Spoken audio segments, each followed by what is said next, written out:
I'm Dennis Goodman, a financial advisor at Baumel & Goodman Financial Strategies. Along with my business partner Walter Baumel, our firm offers comprehensive financial planning and wealth management strategies to our clients. I want to welcome you to our investor update. This is the first of what we intend to be a series of webcasts designed to provide information and education to our family of clients, as well as to those who may be considering our firm's services. In our current environment, we're not able to schedule group face-to-face meetings. So we hope that by recording these workshop presentations, we can continue to fulfill our mandate to educate and inform. At the time of this recording, we're well into the third month of the new normal that's been created by the worldwide coronavirus pandemic. While some areas have been under strict social distancing guidelines, some restrictions are beginning to be lifted in an effort to try and restart the economy. Today's agenda is pretty straightforward. First, I'll share a brief investor update. Then I'll discuss some planning ideas and strategies that you can consider. For some of you viewers that were able to attend the last group client workshop, some of the information we share today will be a review of that March workshop, but with additional, more up-to-date information. Now at the outset, I'd like to take a minute to remind you to stay safe, and please also try to stay positive. We're all experiencing challenging and unprecedented times. But as Ralph Waldo Emerson said many years ago, the first wealth is health. Now before I begin, I think it's always important to review that there are 5 key areas of financial planning. They are preservation planning, retirement planning, tax planning, estate planning, and investment planning. Now, even though today's presentation is about the equity markets, as a comprehensive wealth management firm, we try to always consider the impact of any recommendation we make on not just one, but all of these areas for our clients. Now, what if I told you that a global recession was coming? That the U.S. might start a recession, that there was going to be a trade war with China, that the president would be impeached, and the Middle East would fire rockets at U.S. military bases. Would you have expected the stock market to go up? Well, that happened. And in spite of all those concerns, 2019 was a healthy year for investors, and 2020 started off very strong. After the strong year that was not foreseen in 2019, in less than 3 weeks, the S&P fell from a 52-week high to a 52-week low. This quick waterfall of the equity markets has set many records, and although most experts predicted a reasonable year for 2020, we're now in an unexpected period where it seems as if the economic outlook is evolving daily. Now, knowledge is power, and we believe an educated client is our best client, so let's examine some data. After an 11-year bull market, we quickly entered a bear market. Now, a bear market is defined when the market falls at least 20% or more from its 52-week high. A bear market's most basic principle, though, is that bear markets are a part of the investing experience.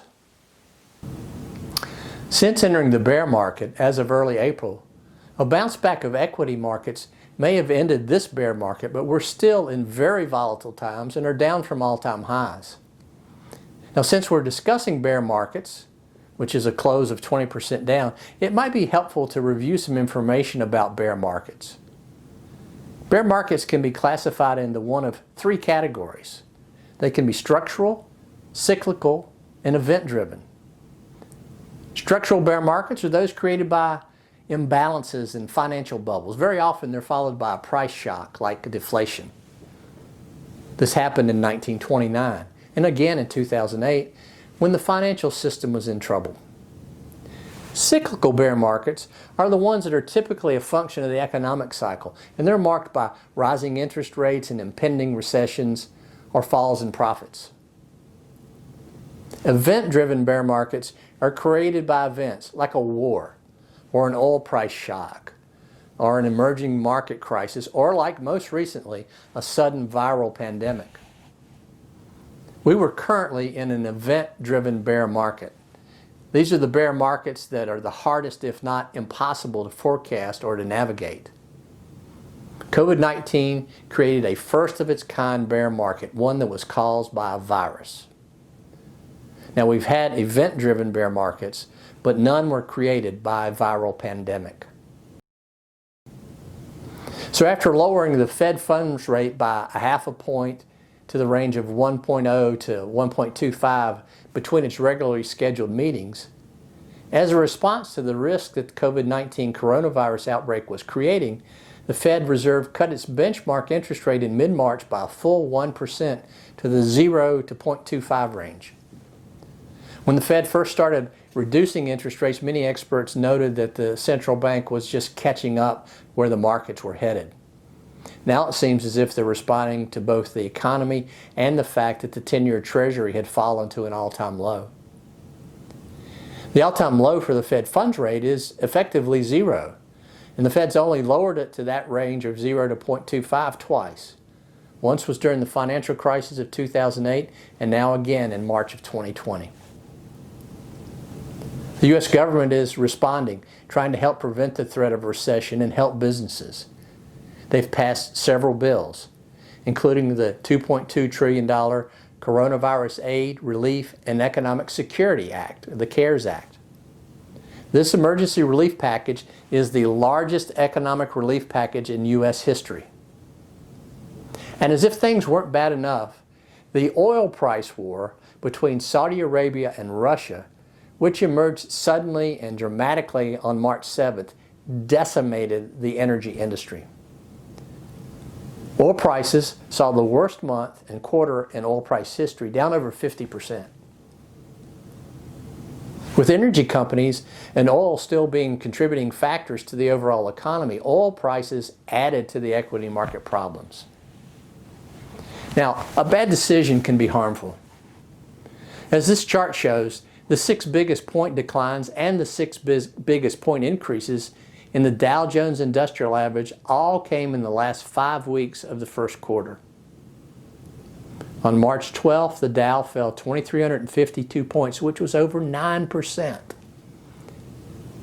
Had you sold that day and missed the next day's rise of 1985, that was also a move of over 9%. This level of volatility is unprecedented, and therefore even the savviest of investors need to proceed with caution. The volatility and turbulence of this current economic and political environment has caused even some of the most seasoned investors to become skittish. Back in March, legendary investor Warren Buffett said that he hadn't seen anything like the coronavirus pandemic. Bespoke explained in a post noting that the average stocks in Buffett's holdings on March 24th were down 37% from their February highs. Perhaps the most important thing to think about is that, like everybody else, his portfolio obviously hasn't been immune to all this volatility. This is a good time, I think, to recall one of his most famous quotes when he said, "The stock market is a device for transferring money from the impatient to the patient." So how should an investor approach the rest of 2020? Well, we advocate being prepared but not scared. How should an investor move forward? One of our responsibilities is to look at all situations and guide our clients with ideas. Even treacherous downfalls have opportunities. Let's quickly look at a few of them. Thinking long-term is still the way to look at equity investing. Typically, the most successful investors think and act for the long term. It's nearly impossible to predict exact market movements. However, you can prepare. No one likes losses, but from a tax standpoint, they can be helpful.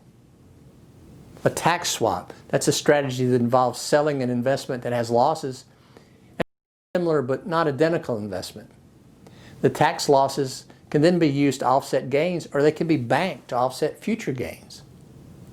There's some rules you have to consider, like the wash rule. So if this is a strategy you want to discuss, give us a call at the office. Maintaining a properly designed and well-diversified portfolio is important. Now's a good time to look at your portfolio and consider any rebalancing that may need to be performed. For many investors who had a 60-40 stock to bond portfolio a few months ago, this percentage may have changed in the past few weeks. So for some investors, this could include selling things that have risen and buying things that have fallen. This can sometimes be a good opportunity to invest at lower prices. Also, the required minimum distributions, or RMDs, for 2020 on some retirement accounts have been waived. Some investors may not need to take distributions from their retirement accounts at this time. And if you're comfortable with suspending distributions and looking for a potentially better time to take them, please call our office and we can see if this strategy works for your personal situation. Though they can be complicated, there are many reasons to consider Roth IRA conversions. These include, depending on who wins the presidential election this year, or how much the government injects into their stimulus, there's a chance that for some investors, tax brackets may rise. Also, for many retirement accounts with equities, account values are down. This can create opportunities, especially for those investors currently in the 12, 22, and 24% tax brackets. Another reason to think about the pros and cons of Roth conversions is the new SECURE Act's changes to inherited IRAs. As a reminder, back on December 20th of last year, a major piece of legislation known as the SECURE Act was signed into law. This new act brings massive changes for those of us with retirement savings. Now, while I'm not reviewing the SECURE Act today, it does have a new 10-year rule that says that most inheritors no longer can stretch out their inherited IRAs. They now need to plan to take out the funds within 10 years of the date of death. That means we should review your retirement plan sometime this year and look into the family tax management for you and your beneficiaries. Now, the deadline for filing the 2019 income tax returns at the federal level has been officially changed to July 15th. That also extended the deadline for making 2019 IRA and HSA contributions. Deadlines for contributions to workplace savings plans didn't change. Please check with your state also, if you're not in Virginia, for any changes to state filings. Virginia changed it to June 1st. Equity market volatility is back, and it can be scary. That's why we always say proceed with caution. Fear sells. And everywhere you look, the media magnification of the current financial crisis is putting a major emotional strain on most viewers. During these times, it's prudent to resist the temptation to watch news reports and obsessively watch your portfolio performance. Sometimes, the more information you have, the more likely you can make a decision that deviates from your long-term strategy. Adhering to a long-term investment plan often requires taking the news with a grain of salt and putting the impromptu advice of others on the back burner. Remember, panic and bad decisions can cause more harm for investors than a virus or a downturn. So as a recap, what are some key takeaways for investors? Well, 2019 produced strong returns for equity investors, but extreme volatility has re-emerged. For us, your health is our first priority. So we want you to continue to focus on your personal goals and call us with any concerns. So what can you expect from us? Well, you can expect regular communication, more frequent discussions, and you can expect that we are continuously reviewing economic, tax, estate, and investment issues for our clients. I want to thank you for your time today. Remember, your health and well-being is our highest priority. We really appreciate the opportunity to assist you with your financial needs. And we'd also like to help others in 2020. In fact, we would be honored if you could share some names of friends to add to our mailing list so that they too can benefit from our information. Well, that's all for now. Until next time, have a great day.